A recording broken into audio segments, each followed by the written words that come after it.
This is Isaac Morehouse. Welcome to the podcast where we discuss education, entrepreneurship, big ideas, how to put them into practice in the real world, and above all, how to live free. You hate the intro music to this podcast. You told me, I sent you a sample and you said it sounds like Tony Robbins. And you didn't mean that as a compliment.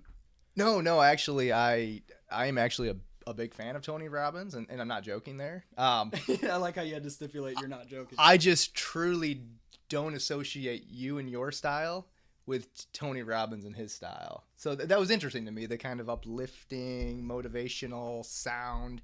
Wasn't what I was expecting from the Isaac Morehouse podcast. Because that said, I love it. When I turn that on in the morning, my kids are in the car, didn't know it was coming. And they thought I was flipping on a normal podcast that I was listening to of anybody else. They loved it. It was very professional, sounded great. So you're saying you grew up with me and you're like, this dude isn't uplifting and motivational. And... Yeah, I would say you're as much as you care about humanity, your day-to-day interactions with them usually aren't like personally uplifting people and trying to motivate them to conquer the world that day. No, it's a bigger picture view. Just because I vent to you after I go to the DMV or something. All right, so my guest today is my brother. You could probably tell by the similarities in our voice. I hear people all the time, yeah, I just talked with your brother. I thought it was you. He's an entrepreneur. He's my older brother, so I learned a tremendous amount from him, still do. He's the founder and CEO of Ceterus, which is an amazing company. You can check him out at ceterusinc.com that does essentially cloud-based or a place for small businesses to outsource their bookkeeping and kind of back office accounting functions. But I want to talk about a wide range of things today, including, how you got here. So let's start with, as a kid, what were your dreams? What were your goals? Did you have like big ambitions or dreams? Yeah, that's a great question. And as I think back, it's hard to know exactly when I started having specific ambitions or dreams other than, hey, I'd like to do something I enjoy most of the time and things of that nature. So in my early life, high school, let's say, I don't really honestly know that I thought a whole lot about my dreams and ambitions other than when I watched Top Gun, I wanted to be a fighter pilot. And when the summer was going, I wanted to be a professional baseball player. Both of those dreams came to kind of grinding halts pretty quickly. So did you like actually have a moment where you realized it wasn't going to happen and you had to give up on it, like a sad moment, or did it just gradually kind of fade away? To be honest, I still haven't given up on it. The next open tryout, I'll be there. So, but no, I'd say that kind of just faded away. That explains the intensity at the church league softball. Exactly. Games. I'm always hoping to scouts in the stands. So you had like a general idea that you wanted to do something you enjoyed, but you didn't have a particular career or like an amount of money, like I want to be a millionaire or anything like that? Not at all. I would say even into the ages where I did kind of have a better sense of what I wanted, money's never been something I've looked at as a target. And when I was young, for certainly not. I just wanted to be comfortable and have nice-ish things and enjoy my time.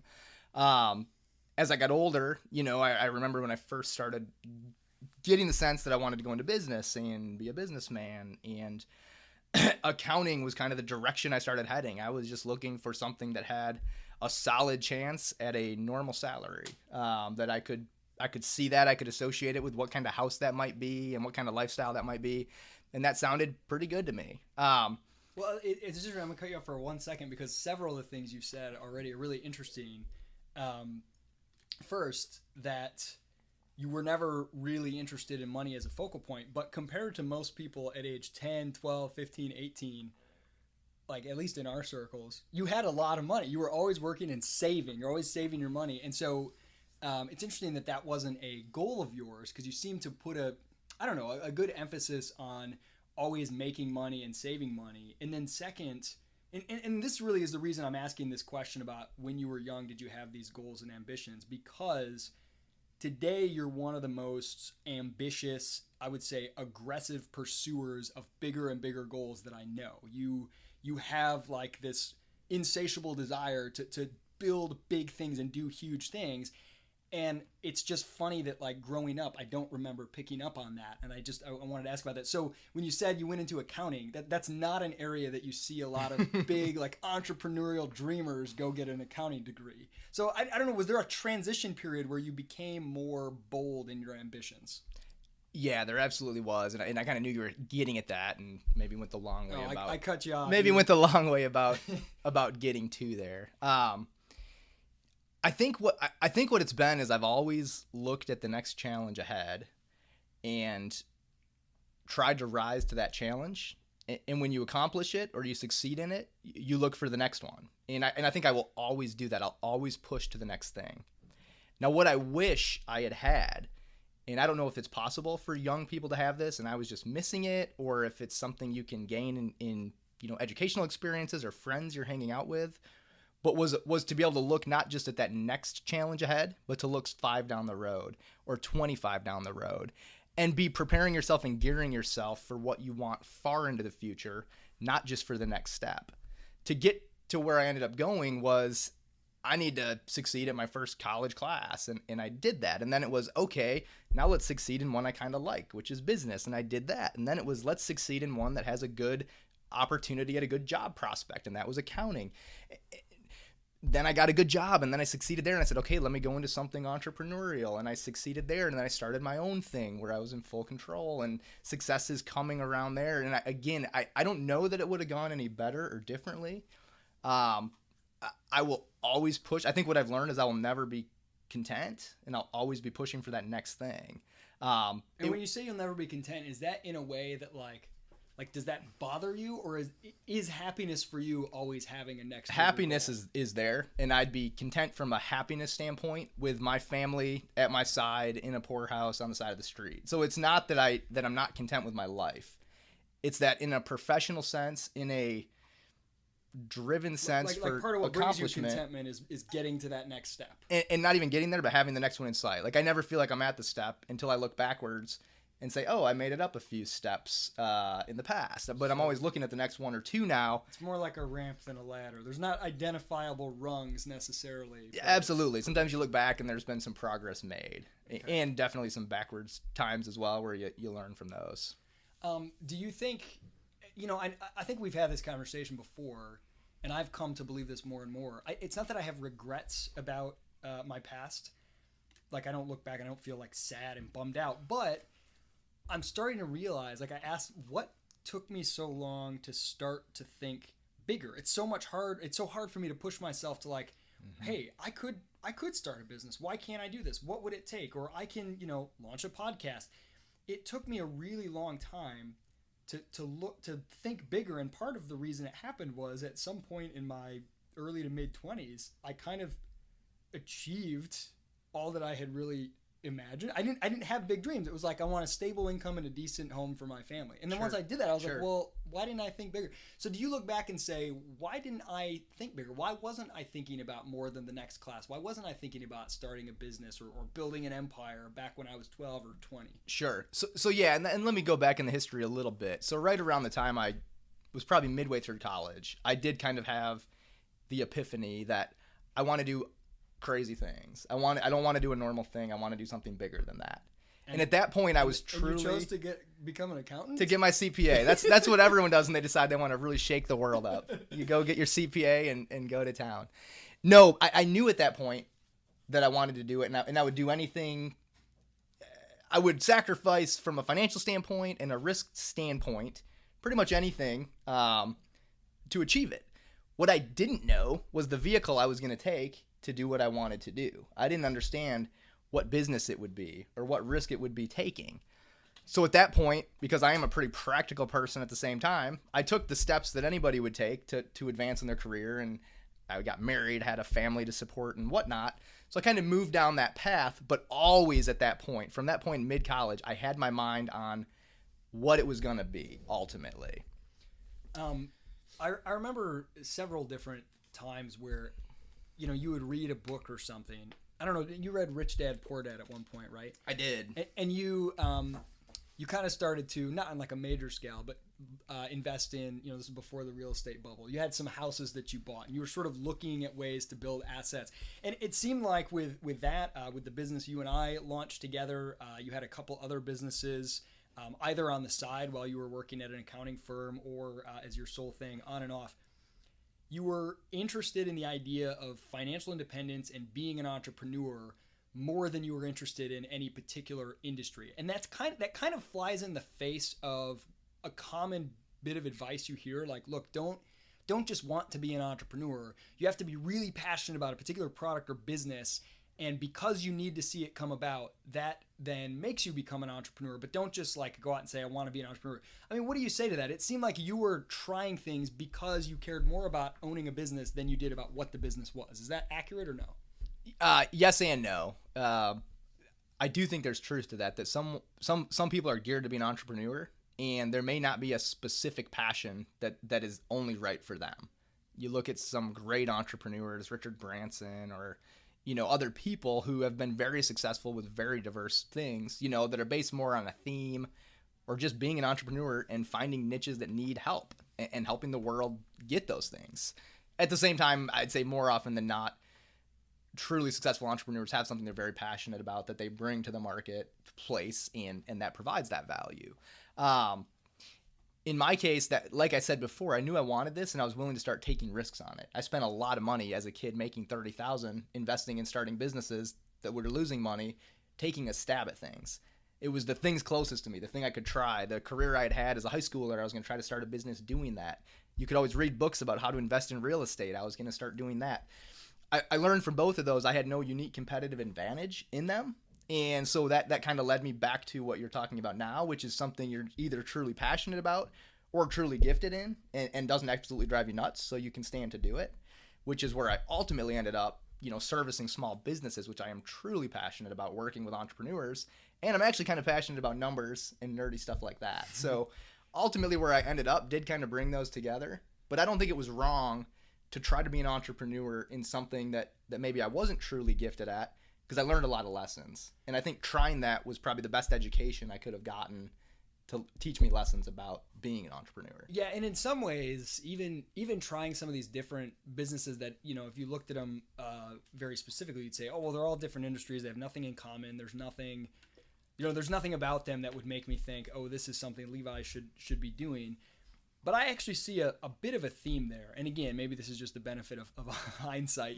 Everybody that writes a book about their successful life comes up with, the keys to their success, which are often made up after the fact. But I do see a bit of a pattern, and that is you have, I wouldn't even just call it like a high tolerance for, okay, what are things that are problems that people need to solve? And whether or not I'm like really excited about that problem, I'm willing to solve it. You actually are really excited about problem solving, and whether it's like minutia or big problems, you like to, but both your personality and your skill sets, you like to alleviate people's pain points.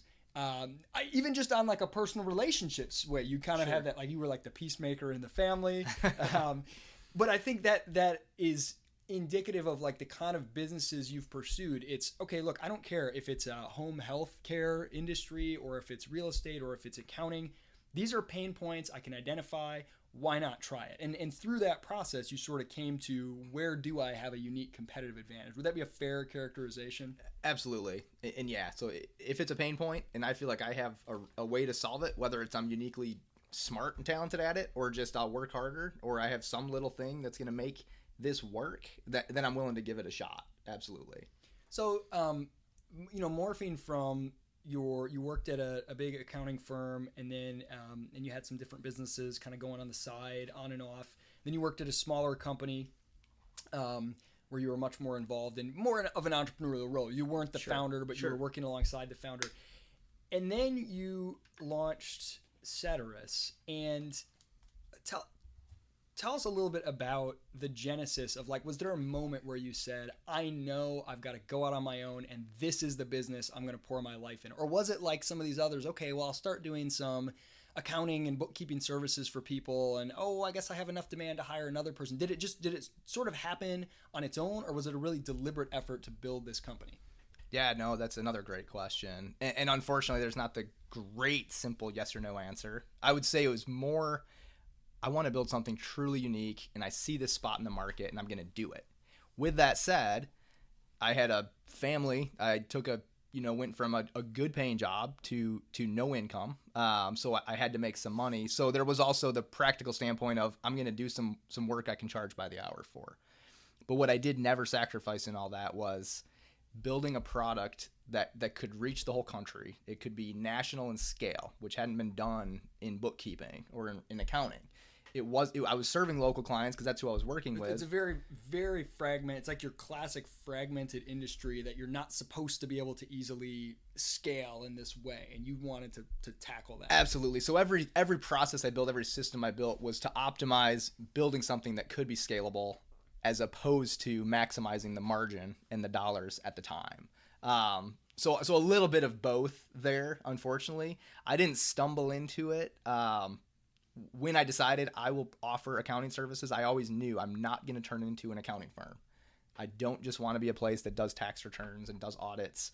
I want to do something different here. I want to build a business that can be unique and truly serve a valuable need that I've noticed in the marketplace from my years as a CPA, from my years working with small businesses through high school and college, and then from my years working in small businesses again after being a CPA. The needs I saw needed to be addressed, and I thought they could be in a unique kind of next generation manner, and that was what I wanted to build a company to do.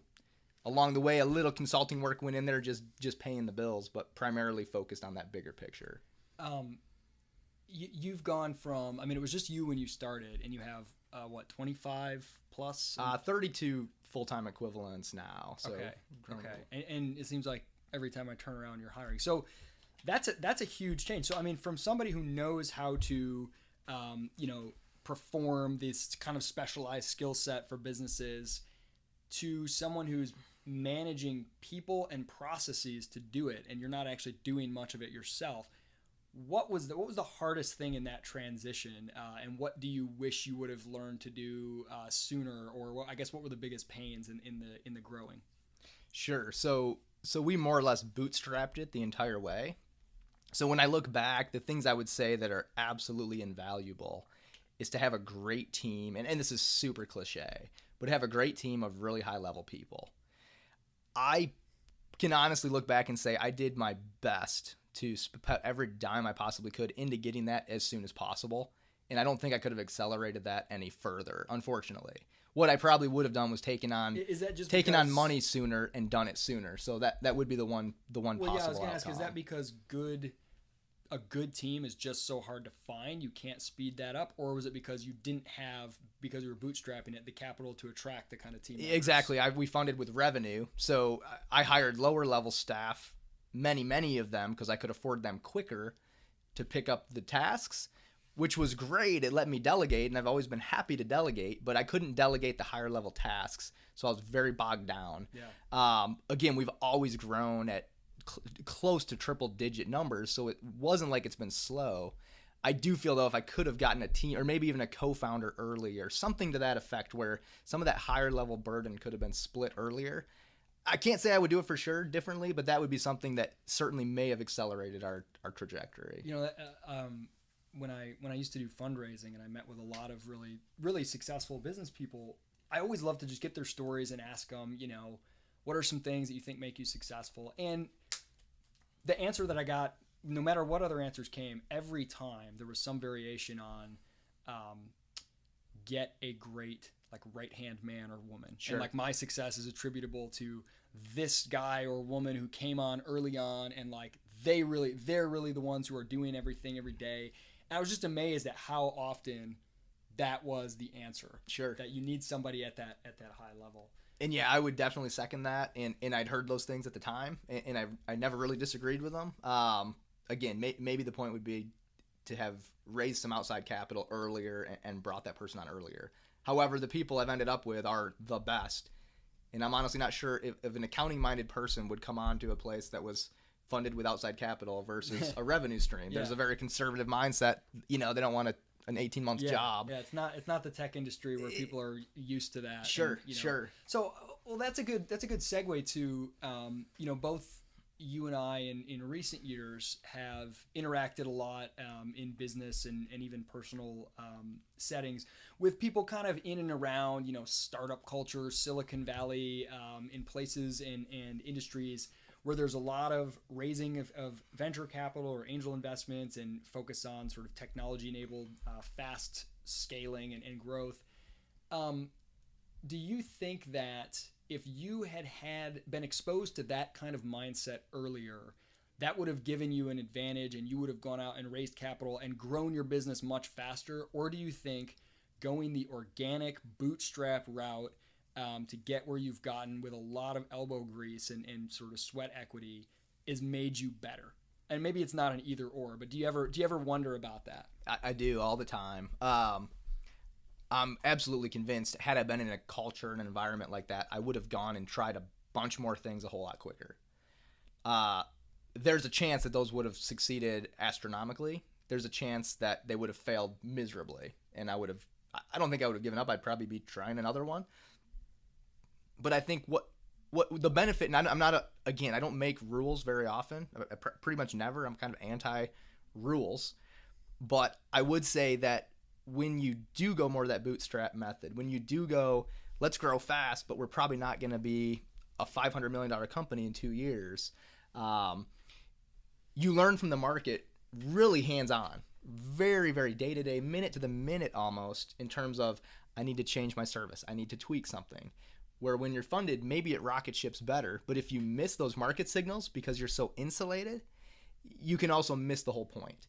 I think we've come to a very, very good and strong business model based on the way we've done it. In a perfect world, if we could have learned those lessons and been funded and accelerated it, then I think we would have been far better off.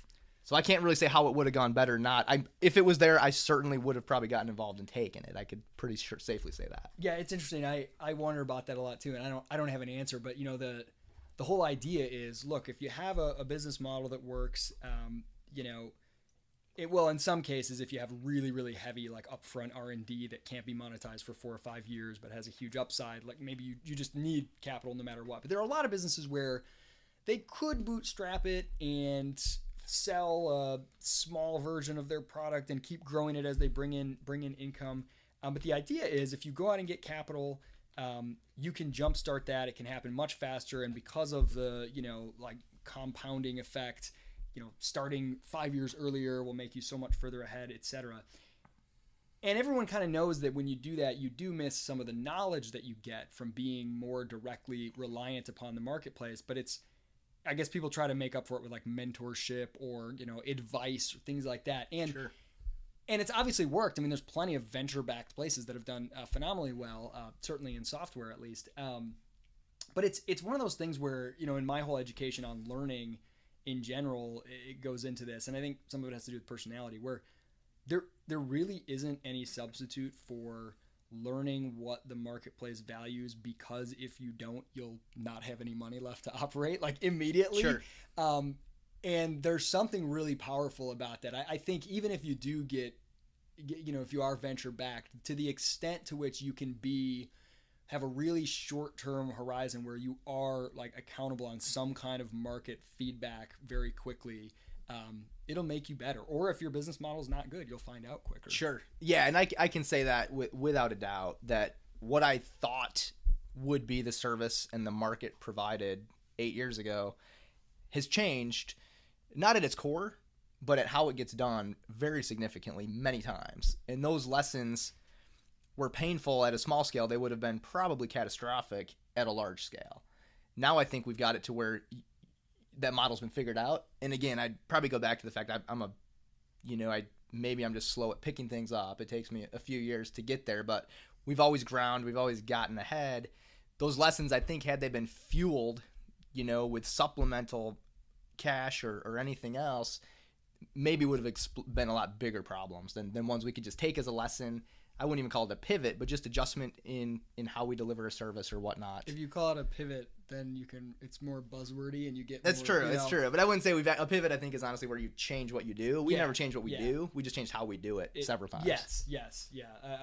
Or the scope of services provided or things like that. The niche markets we serve versus serving everyone. We've learned a lot. So I want to ask about, because you started, like me, you got started with a family very, very young. And so you already had at least one or two children when you started your first business. But when you started Ceterus, you had, what, 3 kids already or just 2? Yeah, actually, I was jobless after my small business job of a business I was pursuing, working at to eventually kind of buy out.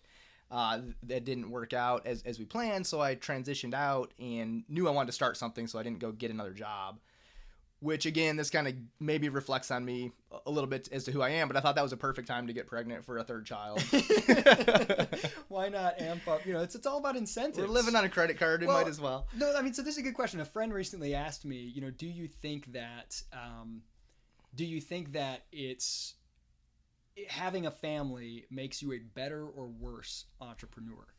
And I really had to think about it a lot, because I think in many ways, obviously it limits your availability, your schedule, the ability to go many sleepless nights while you're also trying to, get up with a baby and all these other things, that the pressure financially to provide for them. You don't mind sleeping in your car, but you don't want your kids to, etc. Sure.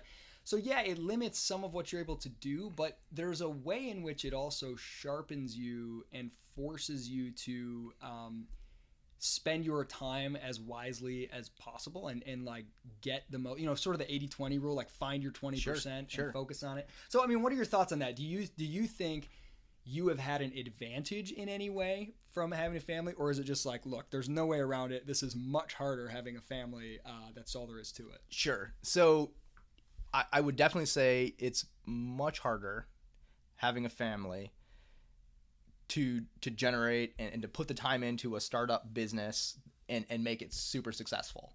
With that said, had I not had a family throughout this process, I would have poured many, many, many more hours into it. And I already pour a ton of hours into it. It's not that I'm a 9-to-5 guy whatsoever. I would have poured so many more hours into it, but they may not have been focused on the right thing. I think now, if I had the time, it would be pretty well used and pretty well focused. Yeah. But even then, I think what having a family or any other responsibility in your life forces you to do is be very focused and efficient in working on what really matters every day. So more time would have been like more money up front. I would have used it, no doubt. Would I have used it on the same things that got us to the same place? I'm not sure. Maybe those nights I had to leave, make a quick decision, forced us into a better spot, so it's hard to say. I'll say it's got pros and cons for sure. I like that comparison with money, because we were just talking about getting capital. It's, the more you can learn about yourself and where you get the most returns, the more value you're going to put those resources to, whether time or money. So there's a logic to having kind of a gradual, easing into getting more resources, both time and money. Because, I've said this before, when I launched Praxis, if I would have had, a couple $1 million to start Praxis with, I would have wasted like 80% of it, like right away. I mean, because if you have it, you're going to use it. And the same goes for time. And there's an advantage. You actually encouraged me in this. Again, starting Praxis, I was working full-time elsewhere. And you were like, don't see that as a burden. That's great, right? Take the time you do have.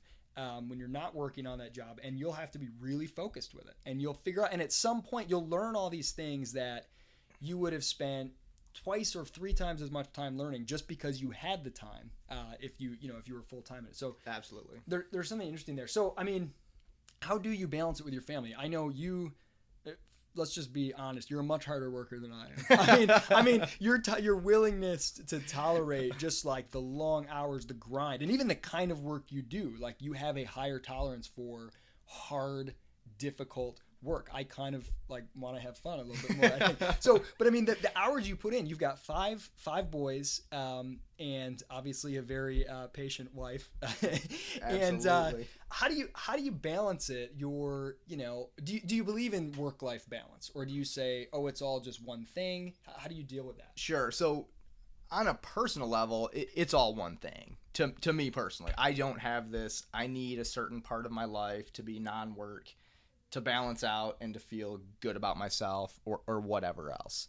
With that said, when you do have a great family who loves you and wants your time, there has to be balance. You can't always be completely engaged, even if it's just mentally in work. So for the sake of family, in my case, the balance has to be there. And it's been a long, my oldest son is almost 13, which just blows my mind. But it's been a long 13-year journey since having kids to figure out some of these things. And again, I have by no means gotten there, but I've learned a lot of things along the way. You've got to block out family time. And for the longest time, that would still be, my mind would be elsewhere. I've had to learn you have to turn that off. You have to turn off the business thing for a while.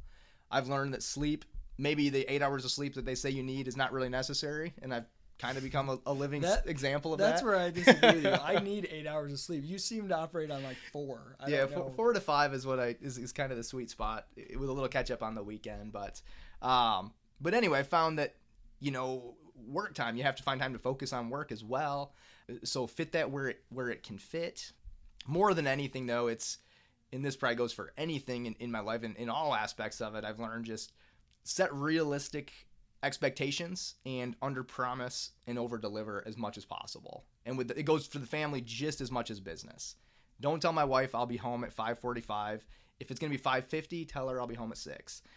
Just come through on what you say to both your business associates, but treat your family like your most important business associate. That was always key is they can't always get put on the back burner for a great proposal or a client issue that's on fire. They can sometimes if also they get put to the front burner sometimes. It's got to be fair and you've got to be upfront and honest with it. So something you said, I want to ask you about how you do this, because I'm actually pretty good at deciding, sort of putting boundaries around my time in terms of where I physically am. So if I say to my wife, I'll be home at a certain time and we'll go to the beach with the family, I always make good on that. Sure. But my problem is a lot of the time I'm not present mentally. And that's something I really haven't quite learned, like how to just, as a discipline. I am sometimes, but if there's certain things going on at work and I know about it, my head is in there. Sure. How have you learned to combat that and be present in the moment? Yeah, no, that's a great question. Again, I wish I had totally gotten it, but I do have a few tips or tricks that I guess I use now that seem helpful. One is, set the expectation with your family that like occasionally things are going to be kind of overwhelming. There's a financial crisis. There's a personnel thing going on. There's going to be a few days a year where you're just not going to be able to be there, even if you are physically. Those can't be all the time, and they could be every single day if you wanted to, and they used to be, but you have to learn what things are truly important enough to let that kind of be there, and then have that dialogue, but just make sure it doesn't get abused and get done too often. So every now and then there just probably are things at work that actually it's hard to squash down and get away from. But on the day-to-day, again, most days end with a whole bunch of craziness flying around in my head, and I've got to find a way to debrief. You find this? Everybody that I work with, it's like they all wait till 6 o'clock to like do everything. Yeah, and all the responses and your email start blows up, yeah, and yeah. It's like it's not good for a family schedule. No, not at all. So what I've found is find something that can kind of wind your mind down on the way home. So I drive to work, which working from home is great. I like working from an office for a lot of reasons, but probably one of the best is there's a physical time buffer between leaving my desk computer and showing up at home for dinner. So you unwind with my podcast, right? Yeah, so I flip on the Isaac Morehouse podcast, the Tony Robbins music fires up, and immediately all the mental energy starts switching into calm mode. No, whether that sometimes it's rap music, sometimes it's sports radio. I don't have a go-to. I'm kind of a scattered guy, so I don't really have like a set schedule. But something, it might even be a business-related podcast or something, but something other than the small concerns of the day. Try to put those on the shelf and then revisit them at another time, but don't let them overwhelm the thoughts. And I haven't got it perfect, but I'd say a lot better than it used to be. And in a large majority of the time, I can be pretty present and active and the way I want to be with my family when I am there. Would you say that you want to be great? Absolutely. What does being great mean to you? What does greatness mean? Oh man, greatness is a super, super challenging thing to I know, it's kind of one of define. those, like, you know it when you see it, like, you know what you mean by saying it, but it is very hard. Yeah, absolutely. It's one of those things when you see it, you kind of know it. I'm not sure you would know it if you get there or not. I certainly know that it's something I strive for, and I feel like is absolutely probably the main thing, kind of from a professional, non-family sense, that I'm pushing for is what I would consider greatness. Do you think that everyone ought to push for greatness, or do you not see it at all in like it's not a moral imperative that you be great? There's nothing wrong with wanting to, just be good, for example. Sure. Or do you think it's something like everyone in their own way should strive for, or who can be great and should want to be great? Yeah, no, that's an absolutely great question. Yeah, great, throwing because great in. people ask great questions. That's why. No, and you probably have to better define great or greatness for me to get at this question. So I'll leave it with, greatness to me is a pretty high bar, and anything kind of normal is not great. So anything relatively what the majority of people do wouldn't be great. What you could almost define as like the level of pain you're willing to endure to get to a goal, maybe, or there's, I mean, that's not all of it, but there's something of that in it. Because, for me, it is, because I'm not all that talented at anything. But so the less your natural endowments, the more pain you have to make up for it. But I mean, I think there's something in, when you talk to certain people, there's like a spark that is not there. You can tell, and this is, again, I'm not saying this in a moralistic way or that it's bad. I mean, I'm in this camp probably half the time. Like, I don't know some days if I really want to be great, because there's a huge price to pay. And you can tell when you're talking with some people, and this is why giving advice about, like, achieving greatness is sort of, I don't know, dangerous, or else maybe useless. I'm not sure. That some people just, they don't want to put up with that pain. And you don't want to make them feel guilty for that. Like, that's probably a fine trade-off or life choice. But I don't know, it's one of those things you almost like don't want to talk about it with people. You kind of just know it. When you see someone who's going for it and you know it, you kind of have that like knowing look, like, yeah, I like this person. I don't know. What are your thoughts on that? Can it be taught or inspired? Do you try to, encourage people to go after greatness? I would say the thing that I feel I want to encourage everyone to go after is kind of what I think everyone is going after, no matter what. But I want people to understand they're going after it. And it's what I call quality time. The quality of their time existing is what they're going after. For me, if I'm ordinary in almost anything, my quality is going to be, and I'm certainly ordinary and below ordinary in a lot of things, but my quality is not as good as it would be as if I was great. So I'm striving to be great, so the quality of my time is what I want it to be. I don't feel that inherently every human feels that way. I feel a lot of humans can have great quality of time just enjoying what we have around us and being a part of it, or just observing it and not trying to strive to be different or better or more unique than everyone else. So I would say if everyone finds what brings them the highest quality of their time even in existence, that's what they should be going for. And not to get too wacky with all that, but I would say if you have that thing in you that says, I want to be great, and that's going to make my quality of time better, then absolutely pursue greatness and sacrifice like crazy for it and take risks for it and go for it. But understand that for sure you want that. I think there's a lot of artificial pushing for people to be exceptional entrepreneurs or an exceptional artist or athlete. And if they don't really want that, the quality of their time trying to get there is going to be probably low. And it's probably not even going to be that high if they do get there. Yeah, and then this is where, we've talked about a number of times on this show, just living an examined life and then being honest about what you find. And I know for myself, I love music. I love to, play and sing and write songs and whatever.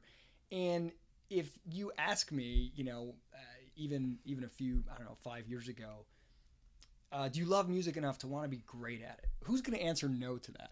No one's going to be like, nah, because I really do. It's very moving and powerful to me. But I had to be honest with myself and say, okay, if I really love music, why do I only sort of give it short shrift as like this little plaything on the side that I occasionally dabble in? And I always have that feeling like I wish I played more. But that's not true, because I control my own time. I could, right? Absolutely. And I think I had to be honest, come to the conclusion, like, I actually don't want to be great at music. And that almost hurts to say it even right now because I do love music, but I don't want to be great. I'm not willing to suffer the same kind of pain and difficulty that I'm willing to suffer for, say, building praxis or pursuing my vision of education and things like that. So admitting that to yourself and then not feeling bad about it. Like I'm learning to like not feel guilty for the fact that like some people are going, like when someone quits their job to be a full-time musician, part of me always feels like guilty. Like I'm supposed to be doing that. Like, sure. Who are you? You're selling your love of music out, but I don't want to be great at it. Yeah, that's a great point. And on the, I keep saying that's a great point in our greatness discussion, it's the echo effect. And anyway, I wonder if something related to greatness is there's only, if you want to truly be great, can you do it in more than one thing, or certainly not many, many things? And a lot of times, again, some super talented people maybe change this, but you kind of have to choose. Do I want to be great? And if I do, at what? For instance, back in my early professional days, I would have placed a really high value on being great at fantasy football. I've kind of had to give that up to become an entrepreneur, and I'd say it was worthy giving it up. But I'm with you in music. It's like I know when the season starts, and if I'm in a league, I'm gonna be horrible, and I just know it because I'm not willing to put in what it takes to be great at it. Yeah. So, you've given some advice here and some tips and things, but I know a couple times when we've talked, you're kind of reticent to share advice or dispense your wisdom onto the world. And I do that kind of stuff all the time, like whether I actually have anything to say or not. Like I'm writing blog posts, I'm doing podcasts, and I always want to share everything that I'm thinking about. Anytime I ask you questions, you have so much stuff that you have clearly thought about, and you have kind of like rules of thumb for yourself or heuristics, but you seem much more hesitant to share those with the world, or like definitely pin yourself on these 5 rules will make you successful. Is that just a personality thing, or is there a reason for that? Something that like just makes you happier, or you find that it's not very effective to do that? Sure. No, it's a great question. And you mentioned you might bring something like this up, and I've never really thought about it in a lot of detail, but I would say I'm a very ambitious entrepreneurial person who loves taking risks and sees the downside as so small and so minimal, and the safety net is so strong that I really go out on a limb and push. And I also, as you referenced earlier, I'll work really hard. I'll work a lot. I'll do things to achieve things that I think are worth achieving, and I'll really put a lot into them. And early on in my in my kind of professional career, I just assumed pretty much everybody was that way. So I pushed I see in everyone the ability to, you've got something unique. Why would you want to work in a normal job? Why would you not want to start something of your own? Why would you not want to, just achieve and I see why now is that sometimes it's a lot of work and it doesn't always work out. You didn't learn that not everyone was that way when we were kids, and you had to drag me up at like 5:30 in the morning to shovel the basketball court off and just practice for like hours. But you always got up. So I thought a little motivation, a little pushing people and explaining to them and demonstrating and saying, this is great, this is why, was a good thing. And I've learned since then that you can push people into things, but not everyone's made to be like I am. Yeah. And a lot of those things that motivate me and that I look at and say, wow, we live in this great country. Opportunity is everywhere. The downside is so low to trying something and failing. But failing, to me, there's something in my brain that's not afraid of that. Yeah. Other people are, and I just can't associate as well. So I've, in small instances, nothing catastrophic, no major meltdown, fallout, horrible ruining of someone's life. The first couple girls you tried to hook me up with. Exactly. I did have the spot on your wife a long time before you. You did call that one. Touche. No, but so you've recognized that you have a higher risk tolerance than most people, and knowing that, you're kind of cautious about telling people, oh, you should do this, you should, because if they're really unhappy with the result, like, you don't sort of want that on your conscience. Yeah, not even on my conscience, but I've seen them. People get excited. The things that I'm into, most people get excited about. Most people think, man, I want to have my own business, and that gets me excited. And I'll talk, what are you good at? Well, how could we do it? Like, my mind immediately goes to, how do we monetize your skills and provide value to the world? And that seems shallow and whatever to a lot of people too, but that just gets me excited. I like to think, man, you're a good craftsman, or you're good at anything, but we could make this thing, figure out how to train people to do it. Let's put it on the web and let's go have a business making furniture or whatever the case may be. There's a million examples. Everybody I know that's into anything, I want them to start a business in it. And I can get people to go down that path. And even if they wouldn't ever take the full swing, they'll spend a lot of time thinking about it. And that's maybe a distraction from other things that they could be doing. Yeah. So I very much will offer advice if people ask. I love to talk about those things. But I used to just push it. Like, that would be my conversation with people. Even with you, probably. It was, hey, Isaac, well, you're doing fundraising, you're doing this. What are your skills? Let's figure out what you can do. What can you do? Yeah. And I naturally go there, so I've tried to just pull back on that. It's kind of like, you'll find this with anyone who's been in a profession long, who's good at it. Like a financial advisor, a doctor, they'll tell you they've got two sets of advice. What their clients should do and what they themselves would do. Because they don't want to project their own set of preferences and risk tolerance. I know you've done this, over the years as you've learned, you sort of transition. When I ask you stuff, you'll kind of ask me, are you asking what you should do or what I would do? And I'm increasingly like, no. I want to hear what you would do because my risk tolerance has gone way, way up. Yeah, and, absolutely. Something about once you start taking risks. That still does make me happy, by the way, as much as it shouldn't.